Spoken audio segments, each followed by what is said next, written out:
Strategy Television. Countdown to live broadcast begins now. Okay, now here is a super efficient combat swimmer stroke swum by a very tall guy. Now he's not a swimmer, but he is a lacrosse player who has recently learned to swim. And this is his stroke. Check it out. Notice this kick off the wall. Super efficient glide, real streamlined, everything straight. Just perfect glide. And he comes up for his first breath. He's actually halfway across the pool. Now his kick is a little big. Notice his big kick, but it's just his big long legs, kicking that big. And that was only 3 strokes to get across the pool. Now notice this: kick off the wall, little dolphin kick, double arm pull, kick and recover, turn and breathe. Boom! That's one breath. Pull, breathe, kick, and glide. 1 Mississippi, 2 Mississippi. Pull, breathe, kick, and glide. And he is done.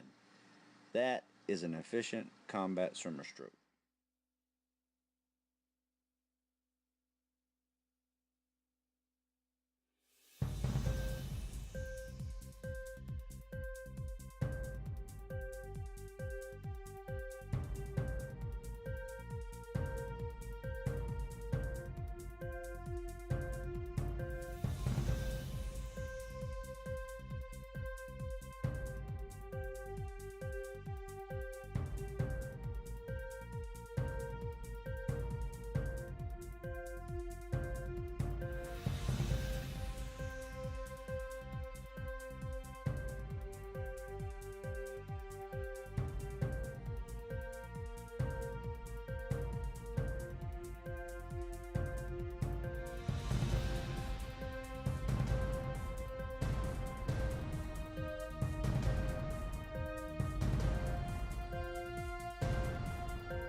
When I tell my clients that I go to bed at 7:30 every night, it's only because I wake up at 4:30 in the morning, get myself prepared, and look for what I find are necessary real estate emergencies to call on. Every potential client has a real estate emergency. 15 years ago, when I started using the phrase Uncle Andy, I felt that people would have a better understanding and a closer association with me. It's been very helpful for me too, because when I walk into many offices, people there will say, "Oh, hi, Uncle Andy." When this happens, it means that I made some sort of connection with that person. Red light camera. And the main thing about business is you got to have something that people will remember you by. I consider myself a family man. The one thing that I know how to handle are emergencies. I have 5 children, and we have a total of 11 grandchildren. And you can understand that emergencies pop up all the time. That's why I decided that the real estate industry needs an emergency room set up. We are the real estate emergency room for every realtor, builder, and for those who are handling the senior citizen population. When you work with individuals in this field, there are so many different ones that you have to deal with, and they in turn many times don't know whether they're working with a person that they can trust. And repetition and being seen on either a standard or a planned basis is very important. Alert. Red light camera. One of the things that I find is that when I go into a real estate office, I try to get there at least once every 6 weeks If nothing else, just to walk in and say, how are things going? Do we have any properties that we can use as an auction? And what can I do to help you? I'll drive as far south as Fredericksburg, Virginia. I've gone all the way up to Wilmington, Delaware. I'll go anywhere in the state of Maryland, Virginia, West Virginia, as well as over to the eastern shore of Maryland. I find that every emergency is a very important emergency for our organization. When we do a real estate auction, we do all of the heavy lifting that is necessary to get the house and the properties that are in the house sold. We like to take care of things because one of the hardest things that we have to deal with is explaining to an individual that there is no work necessary on their part. We help to get them settled, and we move things along so that they can move on with the rest of their lives. Hi, my name's Larry Foreman, Chesapeake Auction House, St. Leonard, Maryland. We've been here for 22 years. This used to be a lumber company, and we decided to open up as an auction house. Our specialty is trying to meet the needs and niche of our community, and we've been fairly successful doing that, being able to do different type of auctions. By meeting Uncle Andy a couple of years ago in Express Auctioneers, it's really brought to the table a different, unique, and exciting part of our business because he does the heavy lifting. He takes care of the emergency needs that we have because we have a lot of people that are in need of doing real estate in which we didn't do. So with Uncle Andy and Express Auctioneers, they do the heavy lifting and they take care of that part of our business. In reference to the estate auctions, this is an estate auction that you see behind me.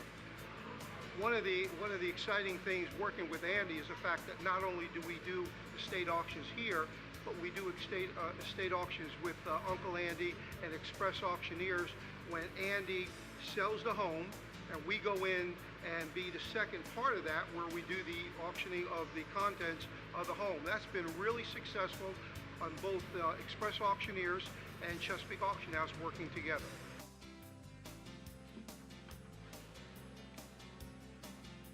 Hey, Uncle Andy, how you doing there, sir? I'm doing well. How are you? Good to see you. I'm glad you stopped by.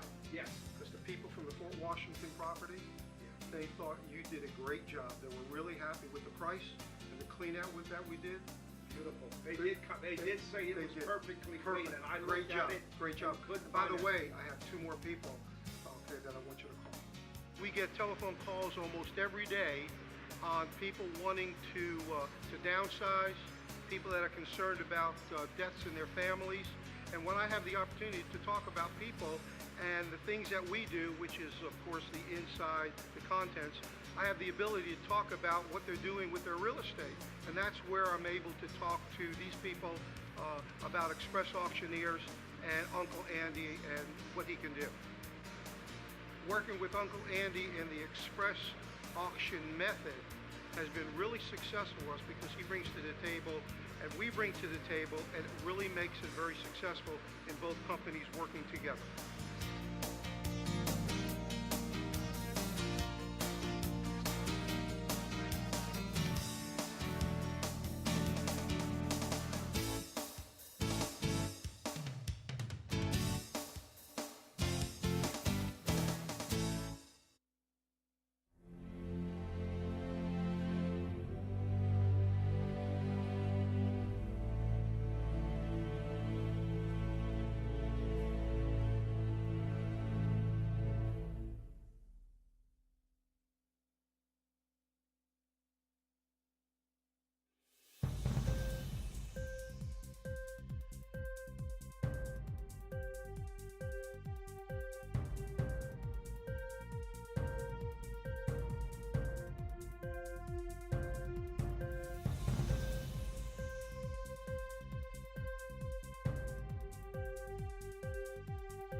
The passion comes from the complete creativity that we have in this industry. There's so many different raw materials and different combinations at which those raw materials can be put together. We're constantly evolving beer styles, coming up with new beer styles. Craft beer literally kind of has bastardized what brewing is all about, and it's great. As the company has grown and matured, it's amazing to see where it was to where it's become now. You build your perfect brew house, and then all of a sudden you can't make enough beer. So you increase your fermentation capacity, then you have to increase your cellar capacity. Well, now you can brew it, you can cellar it, but you can't package it fast enough or efficient enough. So now you then need to increase your packaging efficiencies, your racking line efficiencies, speeds, size. Then you start that kind of cycle back over again.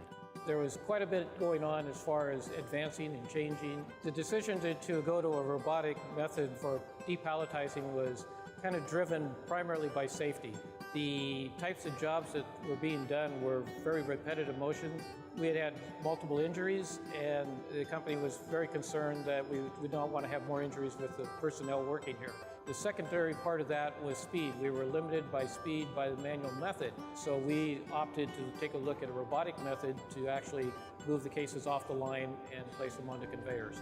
While the automation task here at Buettner Brothers was relatively straightforward in concept, what was challenging for the automation integrator was primarily the fact that we're in very unique and tight space constraints.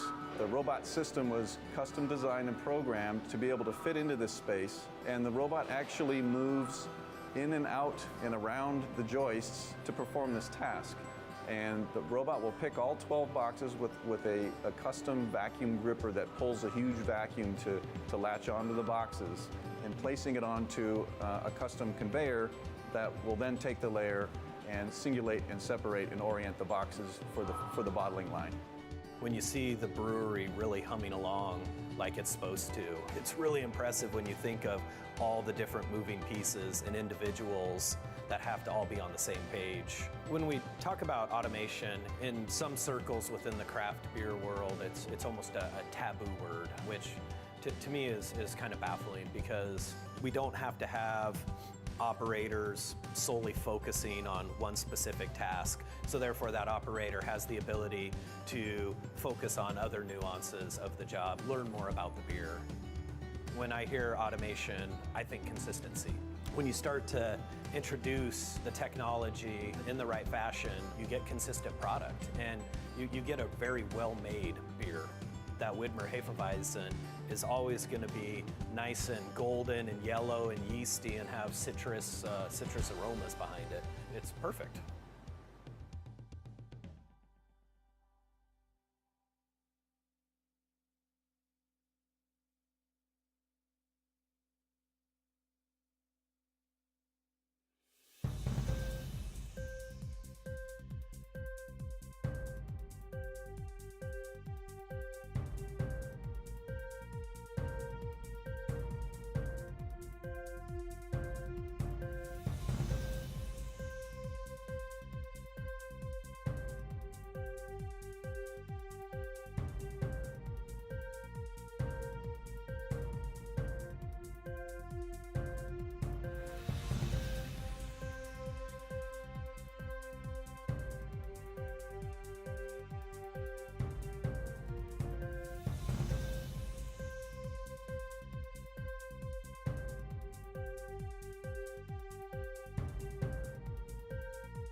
Krejci, who considers pizza and a six-pack of beer fine dining. Let's see what happened when the Learning Channel asked him to step out of his comfort zone and into the role of wine steward at an ultra-sophisticated restaurant. That's hard. Meet Bill Krejci, captain of the U.S. beer drinking team. I guess you would call me the typical beer drinker. I want to go to a place where I can get a pitcher of beer and a bucket of wings. For the next 3 weeks, Bill is leaving his comfort zone and traveling to San Francisco, where he'll train to be a sommelier, a wine expert who picks wines that perfectly complements food. I never heard of a sommelier. I thought it was a country in Africa. Bill has never even set foot in a fancy restaurant. He thinks he's being polite at a restaurant if he belches really loud into a napkin. I want to show them that your regular, typical beer guy can come into their world and do just as well, if not better than them. In San Francisco, it's up to Bill's mentor, Mickey, to teach him the difference between Burgundy and Bordeaux. What fruit do you taste on the palate? Maybe a pineapple. Tropical fruit. Banana? Cotton candy, green apple, automobile, diesel, or gas. Bill tries to learn how to serve wine with style and a little grace. Don't pop it. Don't pop it. Then Bill faces his first test. You guys are pretty busy tonight. Yes, very busy. And immediately makes a huge mistake by not pouring for the lady first. He served you first. Maybe he likes me better than he likes me. From there, things just seem to get worse. You don't know what you're pouring. Oh my gosh. Okay, that's a bread plate. You just put it on. You're rushing them. This is an experience. This is not a burger. I feel like a complete idiot. As part of Bill's training, he gets a sleek new look. A voice coach refines his speech, and he even takes a trip to the wine country. Jump around! Jump around! But halfway through his training, Bill is fed up when he's forced to choose between his new job and his first love, football. You can either work the floor with me tonight and be a sommelier, or you can go watch the game. I've made my choice. Football has been my life for a long time. So, grab your jersey, get out of here. I'm really disappointed. I think he's making a horrible decision. I'm really sick of this pretentious wine attitude. It's freaking wine. With the big night approaching, Bill decides it's time to get serious. He will be competing against 3 real sommeliers as his mentors watch anxiously backstage. He's showing them all nicely. He's pulling off the pen with his teeth. If you were sitting down at the table, what would you be drinking if it wasn't Chardonnay? Beer. He's doing much better than I had expected, Me I have to say. Even though 2 out of 3 judges picked him as the new guy, Bill says he learned a lot. It's going to be an experience I'll never forget. It was a heck of a lot more emotional than I thought. I accomplished a lot. I did in 3 weeks what takes people 3 years to do. So that made me feel really, really good. Dago, good job, my friend. Take care, buddy. Thank you. That's tough.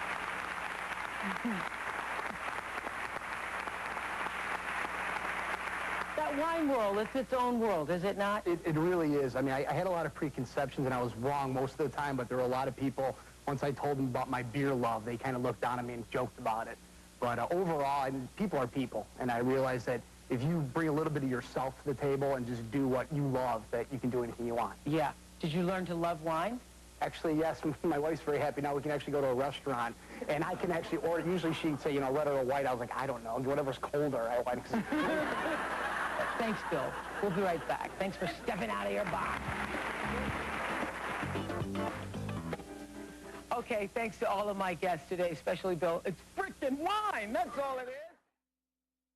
Viewer discretion is advised. Live from the StuSmith.com studios, the Internet Broadcast Network proudly presents Strategy Television, starring Chief Strategist Ray Hoffmann and The Closer. Welcome to Strategy Television. I'm Ray Hoffmann, your host, and my co-host today is Ben Schwab. Ben is a home brewer. Welcome. Thank you. Talking about a lot of today. We're going to cover a lot of ground, a lot of strategies to be worked out. Ben, where you just told me you just came back on a short trip. What did you do on that trip? Trip. I went down to Asheville, North Carolina, and Richmond, Virginia. and also a couple other towns in Virginia. And an old friend of mine and I hit 29 breweries in 7 days. Wait a minute, 29 breweries? Yes. Yep.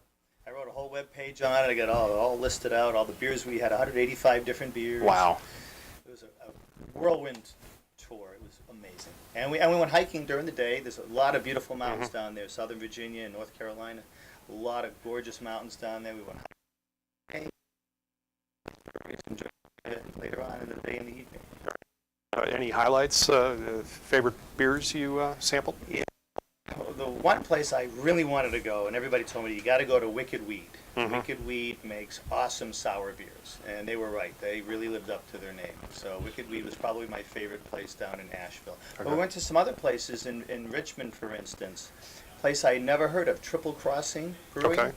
Made awesome New England-style IPAs. Those are the ones that are cloudy and very, very hoppy and very flavorful and aromatic. There are actually several West Coast breweries that have opened East Coast locations. Really? We went to Stone Brewing, which is from San Diego. They have a place in Richmond. We went there. Sierra Nevada, which is from Chico, California. They have a place just south of Asheville. That was an amazing brewery. Amazing. Probably my favorite brewery visit of the trip. Ballast Point has a brand new tap room near Roanoke, Virginia. They're also from San Diego. We went there, and we went to New Belgium Brewing, which is in Asheville, and they are from Fort Collins, Colorado. Very interesting. So I guess those states are very friendly towards the beer industry. Yes, they couldn't keep up. Opened up East Coast, but other places. Green Flash, which is from San Diego, they've opened a place in Virginia Beach, and I heard that which is from Portland, Oregon, is going to be opening up a tap room in downtown Roanoke, Virginia. Yeah, I've tried that beer, the Green Flash. Good stuff. Yeah, good stuff. Yes. It's fascinating. I mean, do you haul a bunch of this beer home? Yes, we brought about 4 or 5 cases back with us. Nice. Share them with people and whatnot. Yes. I've been brewing for 22 years. Wow. And I have a bar in my basement with 12 taps. 12 different home brews on tap at all times, including 2 sour ales. Wow. And I have happy hours several times. We'll come over.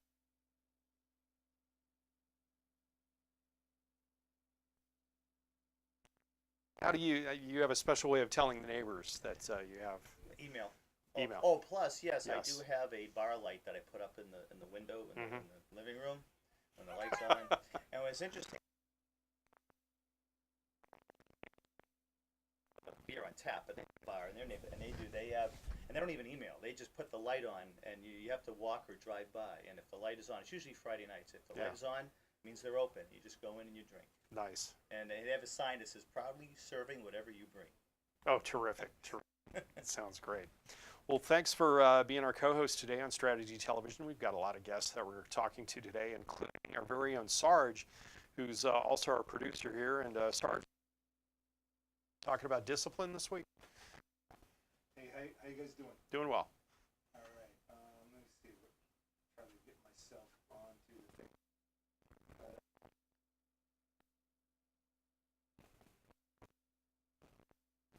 And we're having fun over here in the booth. Can you guys hear me all right? Oh, here we go. Can you guys hear me okay? Yes. We can. Yeah? All right. Well, this retired Marine pilot Dave Burke says that his strategy in life is discipline. It's not motivation, but it's discipline. Motivation, well, what it says here, in real life, when fear, fatigue, and doubt set in, no speech can provide the motivation you need to keep going. The only thing you and your team can rely on is discipline. If it comes to the tasks, the tactics, the duties that you don't feel like doing, no sort of motivation will guide you to do it. Only discipline will. If you have the discipline to keep doing over and over what you know is mundane, what you know is a pain in the butt, but you keep doing it, that's where success and strategy come in, with discipline over motivation. And give us an example. I guess it would be, let's see what he wrote.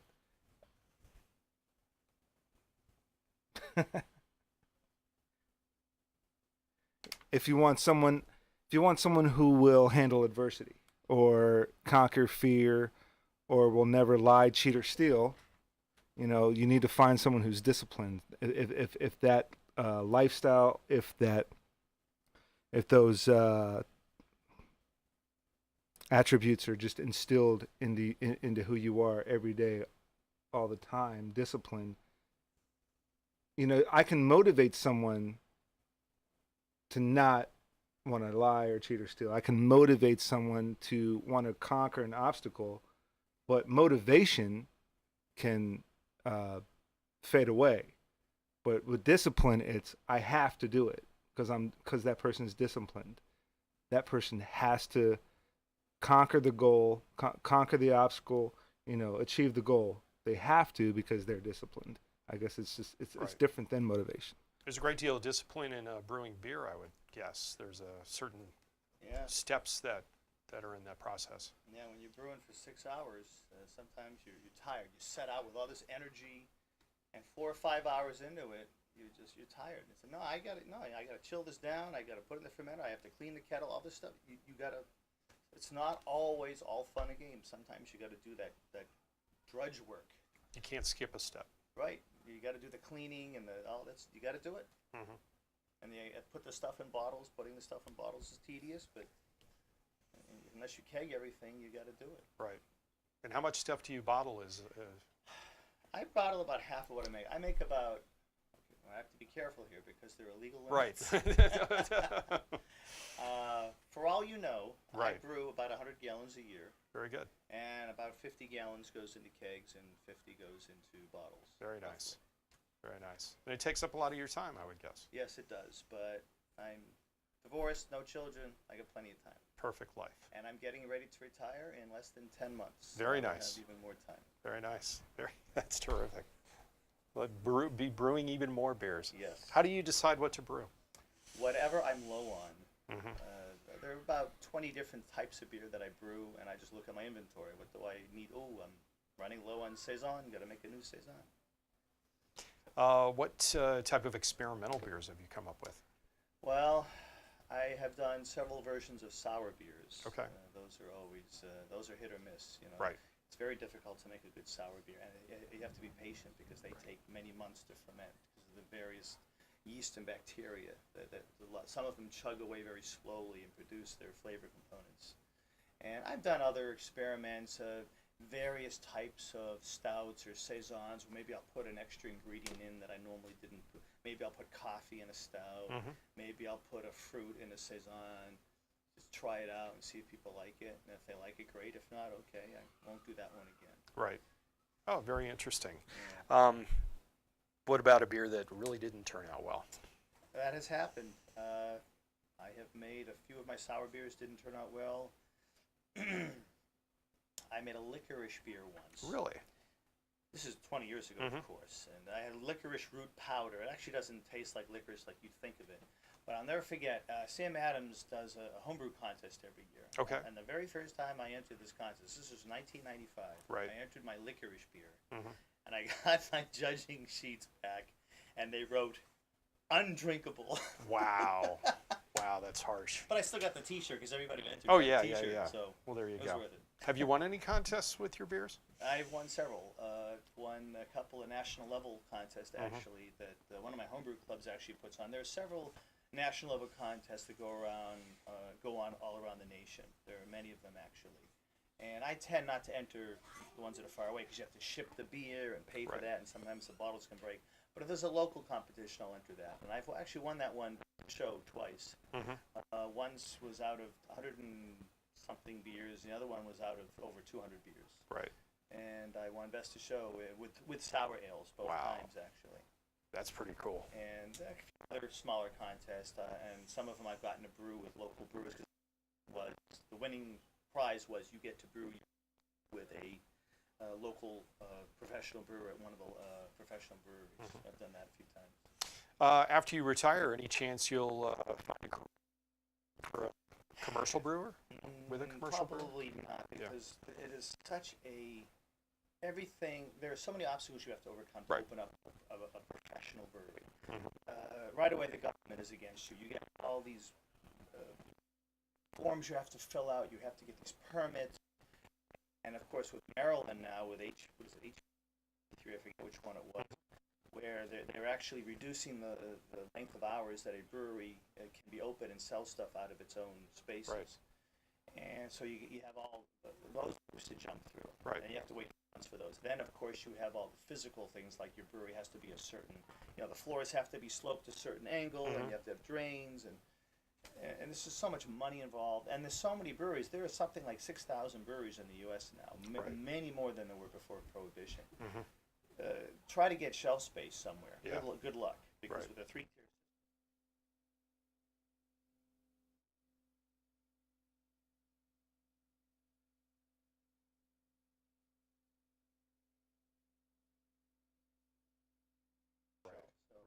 I probably will do it professionally. Yeah. And this way I don't have to worry about money. I don't have to brew beer I don't like. People want a light beer to drink. I brew what I like, and if other people don't like it, okay, I drink it. Okay, how much of this beer do you consume? I consume about 10% of what I make. Nice. Very good. You're pretty popular in your neighborhood, I would guess. Yes. Very good. So what do you see after you do retire? Just more taps or more beers? Experiment. Okay.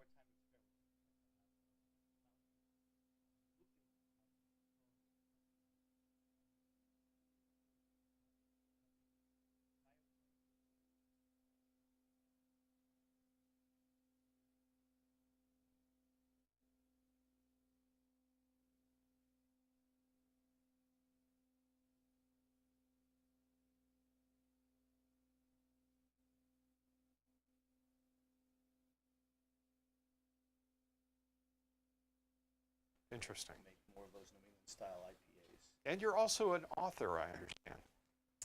Yes, and I think we're going to get into that later. Mm-hmm. Dennis calls me the worst selling author. The worst selling author, not the And best selling I am author. a pretty bad selling author. Right. My books are for sale on Amazon, and I've sold. Well, actually, my advanced brewing book sold a couple hundred copies, but all my other books combined have sold maybe 20 copies. 20 copies. Maybe. And how many books have you written? About 20. Okay, so wow. So I'll never forget, about 5 years ago, one of my books was called Soup for the Chicken Soul, which is kind of a play on words on the Chicken Soup for the Soul books. I got a letter from the lawyers of the Chicken Soup for the Soul publishers. Nice. It was a standard letter, your title is confusing to the consumer, yada yada, cease and desist.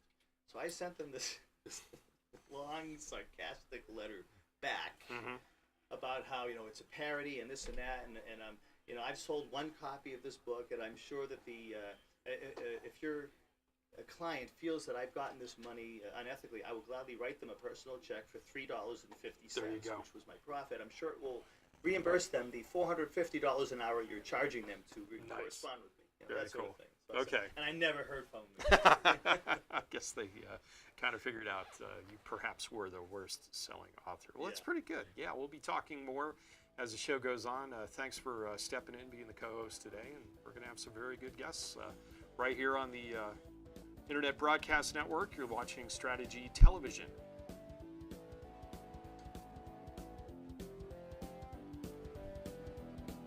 And we'll be right back.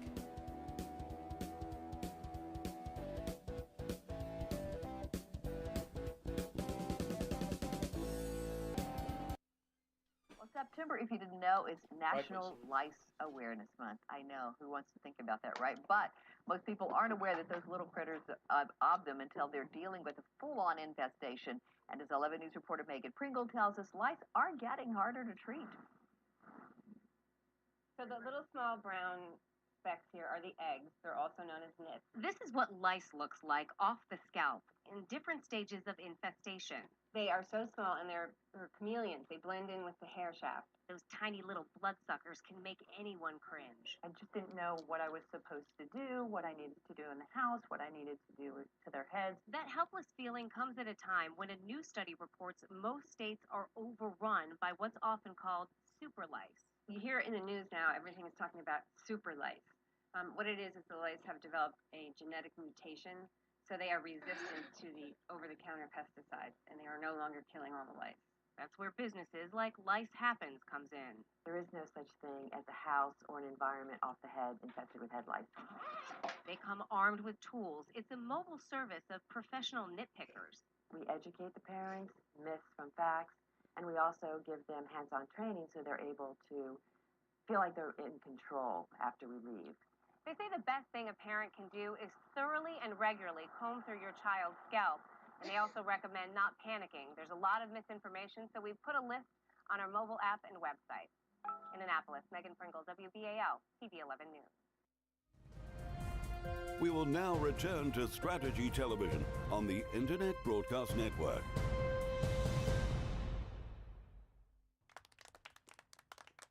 I'm Ray Hoffmann, your host, the Internet Broadcast Network here, and we're back here with Ben.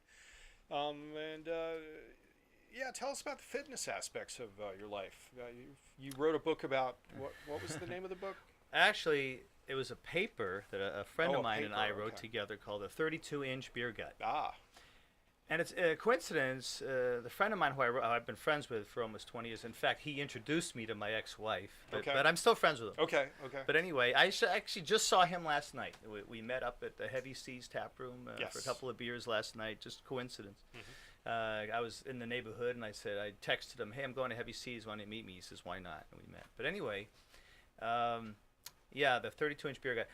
It's all about the fact that you can be fit and still have a few beers now and again, as long as you're not overdoing it. A lot of people talk about the beer gut. Mm-hmm. Well, there are a lot of people who don't drink who have guts. So obviously it's not just beer that does that. It's all about diet and exercise. Right. And genetics and age as well. So, but my whole life, the last 40 years, all about fitness. That's if there's been one constant in my life, it has been the fitness. I've come and gone with many different things, but the fitness, that is, I love fitness. I love feeling fit. Many different sports. I wrestled for 30 years. I coached at the local high school for many years. Lifting, running, football, basketball, you name it. And I just love feeling fit. I love getting on a beautiful sunny day. I just love to just get out there and jog. Just get out there and run. Just look at the greenery. Just to feel good. I get depressed sometimes. A lot of people get depressed. Go out and do something active, fitness, feel great afterward. Right. Get the endorphins going. Yep. They feel great. Eat healthfully. I eat mostly just veggies and fish, just low fat, healthful stuff. Not that I'm suffering, not that I want to have a cheeseburger. I actually prefer the lighter foods. Okay.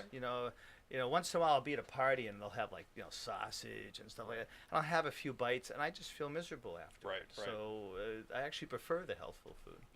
Yeah, that's one of my strategies right now. I'm trying to lose some weight. Been out walking a lot, hiking, kayaking. Just started doing that. I'm back into biking, so I'm trying to eat right as well. Although it's difficult at times, but yeah, it's definitely you definitely feel better when you're eating the right stuff. That's definitely, especially when you're getting up to my age. And older, so it's very good. What are your some of your favorite brew pubs around here? And around here, I don't go out a lot drinking simply because I have my own bar. But when I do go out, I went to Heavy Seas last night. They're good, actually, and there's not only good breweries but some good bars that have a lot of really good beer on tap. My favorite local joint to go for a beer is a place called Lures, Lures. Yes. They're down in Crownsville. They don't brew beer, but boy, I'll tell you, they have a killer tap list. They have 26 taps. Always, at least 20 of them are awesome beers. And you go at happy hour. That's the little secret. That's go at happy key. hour there. It's half price. You can get a full pint or a sampler of 4 or 5 ounce beers for $4. Wow. And these are not your macro They're not brewed $4 swill. These beers, are really good beers. So I absolutely love going there. I try to go there at least once a month, even though I have 12 taps at home. It's just a great place to go. And I've read about them in the newspaper recently that they do not carry some of the bigger brews. Yes, some of the big, because of there's been a whole big brouhaha, no pun intended. Right. with AB InBev buying up some of the craft breweries in an attempt to kind of wiggle their way in and then sort of discredit craft brewing. People were telling me I shouldn't have gone. Two of the breweries I went to in my last trip, people were telling me I shouldn't have gone. Devil's Backbone and Wicked Weed. They both were bought up in the past year by AB InBev. And my attitude is, listen, if they make great beer, I'm not going to deprive myself of it just because they're owned by a big corporation. Right. Look, we all buy gas, we buy cars, we buy houses, we buy food. Big companies bring us this stuff, okay? A big company owns a great little brewery, I'm still going to drink their beer. So what's the strategy of these big conglomerates buying these smaller beers? It's really it has to do with branding. If they can make it appear as though the beer, the macro brewed stuff that they brew is on equal footing with the craft brews, and I think their strategy. Now, of course, I can't get in their heads, but I read an article on this. It was a very good article. It said the way it is now, you have your Bud Miller Coors, which is, let's say, $6 or $7 a 6-pack, and then you have your craft brews, which can be $8 to $16 a 6-pack. And the whole perception is, well, these are much better beers. Of course, they're worth the extra money. So people are paying the extra money for the craft brews. Craft brews now have 15% of the market. 12 years ago, they had 3%. So they've really come up. And so what the big brewers are hoping is that they get these craft breweries. Now they have the power to give them shelf space.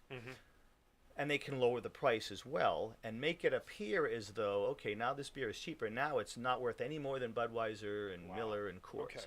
So it's sort of a brand, like a perception thing, and it's going to take several years for that to take effect. I think that's one of the, I'm sure there are other reasons, but I think because they're not changing the beer that's brewed. I mean, I went on a tour of Wicked Weed, and they said absolutely, the one thing they made sure when they got bought out is they are autonomous, and Budweiser is not going to dictate to them what kind of beer they brew or how they brew it. So it has to do more with how they're going to manipulate the public perception of craft brew versus macro brew. It's kind of subtle. Yeah. The craft brew industry has really exploded in the last several years. What are some of the most earliest craft breweries that you can think of? Well, way back, of course, some of them are out of business. Right. I remember Frederick Brewing out in Frederick, Maryland. They made the Blue Ridge beers, and my favorite beer from them was a beer called Hempen Ale. They actually made a beer with hemp seeds in it. Really? But of course, they had to be sterilized, and there's no THC in the seeds, so everything was fine. And another one that comes to mind, because you see a lot of craft beer in cans now. Remember, it used to be that cans were prohibitively expensive. You had to buy them in large lots, and the canning equipment was ridiculously expensive. Only the big brewers could afford to can their beer. Well, costs have come down in recent years. Well, the first craft brew in a can was Dale's Pale Ale, made by Oscar Blues Brewing in, I think they're in Kansas City. I can't remember where they're from. Somewhere out. St. Louis, maybe. But 2002, they were the first craft brew in a can, and now it's just exploded. Now there's so many. I even have homebrew in a can, believe it or not. Wow. There's a guy who lives down in like Rockville or somewhere, and his business it's called Sam's Cans. He'll actually come to your house. He came to my house in April, and with a setup, it's got this little can. It looks like a can opener, and his empty cans, and he canned a keg of my pale ale. Wow. Into cans, and like it goes into the can, and then the top goes on, and you put it on this thing. It looks like a can opener, and it goes around and it crimps the top onto the can. So now I have homebrew in a can now, and he charged 50 cents a can to can it, and it was well worth it. So I don't have to buy the $1,000 contraption, to do the canning with. Wow. So if I ever want more beer in a can, I'll just call him up or email him and say, "Come on over. I got more beer for you to do." That is pretty cool. What about labeling and everything? I guess you can have. He doesn't do labels for your. I guess you could have labels done, but that's expensive because you use the can once, you throw it away. And I think you've seen the bottles I used to bring on Beer Radio with the labels that I did. I would actually put them on with Elmer's glue and then paint over them with oil-based polyurethane. Right. So they were reusable. So I could, every time I washed the bottle, I could just reuse the bottle. I didn't have to put another label on it. Yeah. Oh, that is so cool. It's nice to have a passion. Yes, it is. Yeah. That's going to keep me going in retirement. 'Cause a lot of people don't have a passion, and they end up working. They don't know what to do with themselves. Right. I'm going to be so busy between brewing and hiking and visiting breweries. I'm going to do a lot of traveling. I'm also going to get back in oil painting, which I haven't done in 20 years. Very nice. So and I'm going to take a lot of naps. I miss my naps. Oh my God. I'm going to take a lot of 2 in the afternoon. I'm just going to nap just because I can. Terrific, terrific. What about some of the craft breweries that you haven't visited yet? Do you have a wish list? I do. Believe it or not, I've been putting together a cross-country brewery trip that I want to do sometime down the road. And a lot of them are around the Great Lakes regions, actually. I can't remember them all. God, there's Fatheads, there's Three Floyds. I can't remember off the top of my head. I can't, there's a whole bunch. I want to go to Southern Tier and Toppling Goliath. Boulevard. Okay. I want to get out to the West Coast. I want to go to Russian River and Firestone Walker. And around Denver, I want to go to Avery. And I want to visit the New Belgium Brewery up in Fort Collins. I've been to the East Coast one. And there's a lot more. I just can't remember them all. I'm going to do next summer. I'm going to do a New England brewery trip, and I'm going to hit the really good IPA producing New England breweries, such as Trillium, The Alchemist. They make Heady Topper, which is a very popular beer, and Hill Farmstead, Foley Brothers, just great breweries. I just can't wait to visit them. So at what point does a craft brewery turn into a huge brewery? Is there like a threshold where... Legally, the definition of a craft brewery, there are several criteria. One of them is you cannot brew more than 6 million barrels of beer per year. Okay. And a barrel is 31 gallons, so 186, whatever it works out to be, 1,000 million gallons a year. But there's other parameters that are more important, such as attention to detail, using quality ingredients. For instance, by the legal definition, Yuengling is considered a craft brewery. Right. Yeah. But really, are they really a craft brewery? I mean, I don't know if you've had the beer, yes. But okay. So there's other criteria. For instance, quality ingredients. A real beer is made with all barley, maybe some wheat as well. Okay. The macro brewers use a lot of corn, a lot of rice, because it's cheaper, and of course it's flavorless, and it makes the beer lighter. Well, Yuengling uses corn in their beer, so I would not call them a craft brewery. But as far as size goes, in the craft brewing world, under 6 million barrels, technically, Yuengling is considered the largest craft brewery in America. I would disqualify them on the basis of the quality of the product. The actual largest craft brewery in America is also the largest completely American-owned brewery in America, which is Boston Beer Company, who makes Sam Adams. Right. I grew up in New England. I'll never forget, back in the early 80s. Jim Cook himself used to do the radio ads. That's right. I used to listen to WBCN in Boston. And he did the ads himself. He would walk into bars with his beer and say, "Drink my beer. Taste that." And he built that company up from nothing. He is a pioneer. Right. And he really deserves to have the biggest craft brewery in America. And then I think number 2 is Sierra Nevada. Right. And number 3 is New Belgium is number 3. Okay. They make the Fat Tire beer that a lot of people know about, but they make a lot of other beers too. In fact, Sierra Nevada has the biggest sour ale. No, I'm sorry. New Belgium has the biggest sour ale program in the U.S. And the second largest in the world. I just learned that on the tour I took a week ago, so all this stuff is fresh in my mind. Very interesting. I think I've drunk about 40% of those beers you've just mentioned, by the way, so I guess they're pretty out there. Yep. As far as that's concerned, but that's terrific, man. I just love talking to you about beer. You're a wealth of information, and it's a very disciplined art to put those things together. Can't believe you have 12 taps in your house. That's terrific, and good luck. Anything worth doing is worth overdoing. I'm telling you, and we're going to have you on the show a lot more, Ben. Okay, great. See how we're doing. And that wraps up this segment of Strategy Television. We're going to be back with more in just a couple of minutes, so stick around.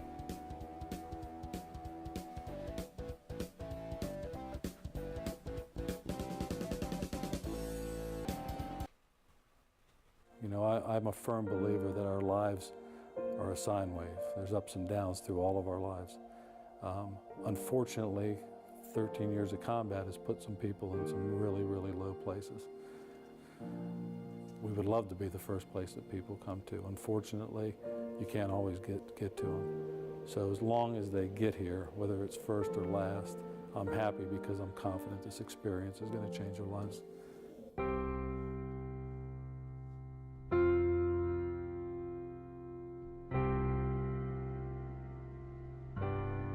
Boulder Crest Retreat is the nation's first privately funded rural wellness center dedicated exclusively to our nation's combat veterans and their families. We are committed to improving the physical, emotional, spiritual, and economic well-being of this remarkable community of heroes, and ensuring they have the opportunity to succeed in their new mission, a life of passion, purpose, and service here at home. We do so in our 2 free signature programs, Family R&R Stays, which allow combat veterans and their families to stay in one of our beautiful cabins, and our PATH programs, which are 3, 5, and 7-day programs designed to facilitate the process of post-traumatic growth and transform struggle into strength. The retreat is located on 37 idyllic acres set in the foothills of Virginia's Blue Ridge Mountains, just 50 miles west of Washington, D.C. The rural setting of the retreat is critical to the rest, reconnection, and recharging process, and holds a special connection to our nation's service members and veterans, many of whom hail from rural settings. The retreat provides our guests and program participants with a safe, tranquil, and sacred environment where they can escape the stresses of daily life, decompress, and begin planning for their future and the life they deserve. Boulder Crest Retreat features 4 fully ADA accessible cabins where combat veterans and their families have the opportunity to stay at no charge and participate in a wide range of programs, all aimed towards healing our military members, veterans, and their families. We know that combat veterans can accomplish remarkable feats in the aftermath of war, and that they possess unique skills, strengths, and abilities that we desperately need here at home. We are committed to unlocking that potential and ensuring that these men and women have the chance to live the great lives they deserve. Join us.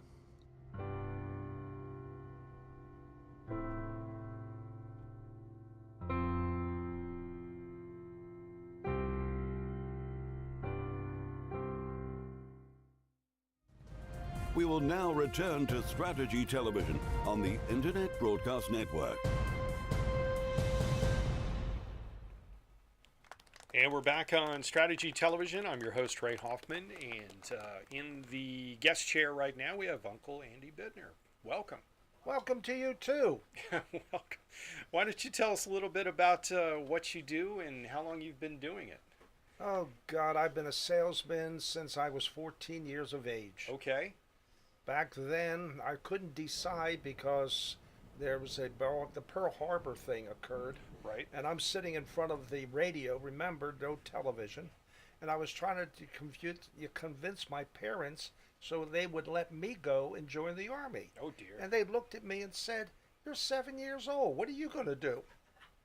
But what happened was at the end of, or the middle of the 40s, my father decided to leave where we were living on Kenwood Avenue and decided to buy a bakery. Okay. He was a baker from way back. Mm-hmm. And I started working when I was 14 years old in the bakery, selling things to the neighborhood. And it was an interesting time because you never knew what was going to happen when someone came in. And then I realized that if you made a suggestion, they'll buy it. If you don't suggest it, they won't buy it. Right. And that's where I decided a long time ago that selling is my best aptitude, I guess you would say. It's your passion. It's my passion. It's been my passion for many years. So the strategy would be to suggest purchases in the bakery. That's true. The only thing that they can say is either yes or no. Right. And as long as you ask somebody to do something, the only thing they can do is either I will or I won't. And I was able then to build up the sales because my mother would never suggest, but I always did. Very good. How did it make you feel when folks would buy?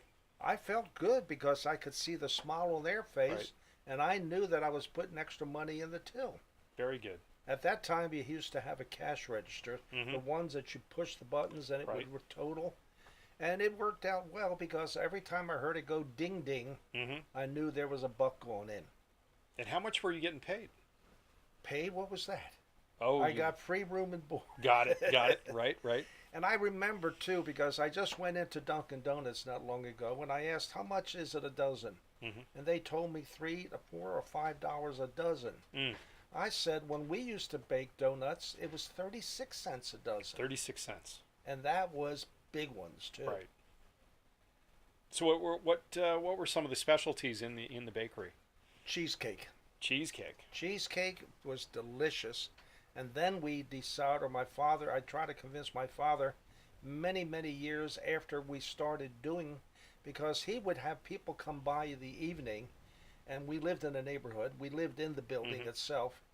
And with an exhaust fan, any time from about 1 o'clock in the morning till about 2:30, the exhaust fan would go and take the smell of the frying donuts. And people would come and knock on the door. My father would sell donuts. And I said, Dad, let's look at it this way. Let's stop making bread. Let's stop making rolls. Let's stop making buns and cheesecakes and just make donuts. Nobody can make a living just selling donuts. Right. But as you can see, there are a lot of companies just make a living selling donuts. You're right. The internet's been around for not very long, just 20 or 30 years or so, but you've always had a type of internet as you were going through your career. Can you explain some of the tools you use to connect with people? The biggest thing that I use, I guess you would say, would be the telephone, because then you used to talk to people. Right. Nowadays, you got to text them, you got to send them an email, and 92% of the people never respond to a email. They do respond to text, but I don't use it that often. And as far as utilizing other ways to reach individuals, most of it was just going up and talking to them. I used to walk down the street, and as I would come up to someone, I would give them my business card. Right. And say, give me a call. They didn't know what they were going to call me for. But they would give me a call. Right. And then ultimately it wound up that I was able to convince them to go and let's do some business. Hey, that's the way you do things. That's the way you do it. Communication is your best way, and eye-to-eye contact. If you notice, my eyes haven't blinked, but yours have. I have noticed that. So where have you been busy? What has been your career? What have you been doing? Oh, God, let's see. I used to sell filing systems to optometrists, dentists, veterinarians, and general practitioners. I also used to go and sell insurance. Right. I also wound up working with a neighborhood doctor. God, what was his name? He was a general practitioner up off of Blair Road and Frankfurt Avenue. And he was working with drug addicts. This was back in the 60s. Okay. Nobody was even concerned with what's happening with drug addicts. And he always was using a method at that time, which was the substitute. And I can't remember the name of the substitute. I know Mallinckrodt makes it, because I used to work for Mallinckrodt. And they, in turn, it's a synthetic drug. Right. And I got my kids at that time, when they were probably 8, 9, or 10 years old, to go around and find baby food jars. And we used to clean these baby food jars and use them to collect urine, to make sure that the people were going to be doing what they were supposed to be doing. So I was selling all of these different items. Then back in the early 70s, I started working with the elderly. Right. And working with them was a challenge because I wound up becoming a guardian for two individuals. One woman, I was a guardian for her for 26 years, and the other one for 22. The lady that was 22 years when I was her guardian, she used to live in an apartment upstairs from my mother's, which was then my house, and she wound up falling down one time. I missed collecting the rent. I used to do it every week, but I missed this one collection, and then it was the following week that I stopped by, and she was on the floor. Oh dear. For 7 days. Oh no. So I had to pick her up, put her on a chair. She only weighed 85 pounds. Walk her down the stairs. She was in the second floor apartment. Took her to Church Home Hospital, which doesn't exist anymore. And she was there from Tuesday until Saturday. And I get a telephone call. Andrew, they want me to go home. I said, okay, Jean, I'll take you home. And I brought her home that same day. And for a period of 2 months, because she couldn't do anything for herself, I used to take her breakfast in the morning and dinner in the evening. And I'll tell you, it ain't easy doing these things. And then finally, after the 2-week period, or 3-week period, 2-month period, I went and put her into a nursing home. Right. They don't have assisted livings back in that time period. So you had to go into a nursing home. She sort of took over the place, too. Oh, wow. She was a pistol. She liked her beer. And she liked her smoking. Right. And she was not allowed to smoke, but she'd go into the bathroom and catch a smoke. That's how I got into the senior citizens dilemmas, I guess you would say. Right. And ever since then, in the 70s, 1974 is when I started, and I've been working with senior citizens ever since. I helped them downsize by liquidating their assets and then selling their homes at auction. Got it. We've got to take a break, but we're going to be right back. Good. We'll continue this, okay? Alrighty. We're going to be right back with more Strategy Television right here on the Internet Broadcast Network. Stay tuned.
daddies.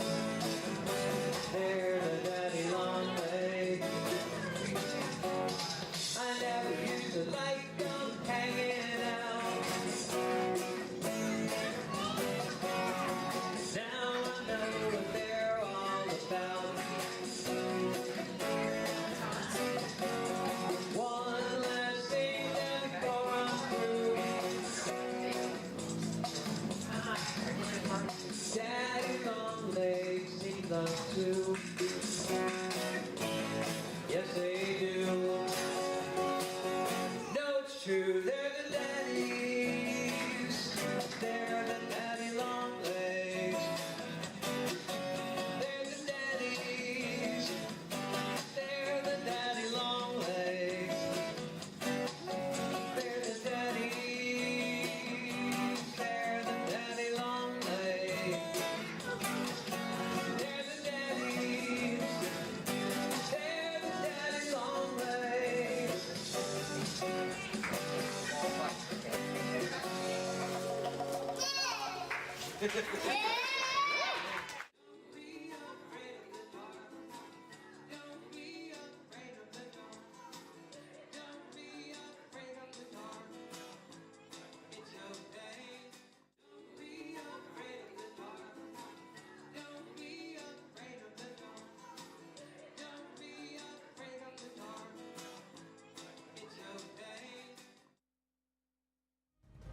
We will now return to Strategy Television on the Internet Broadcast Network.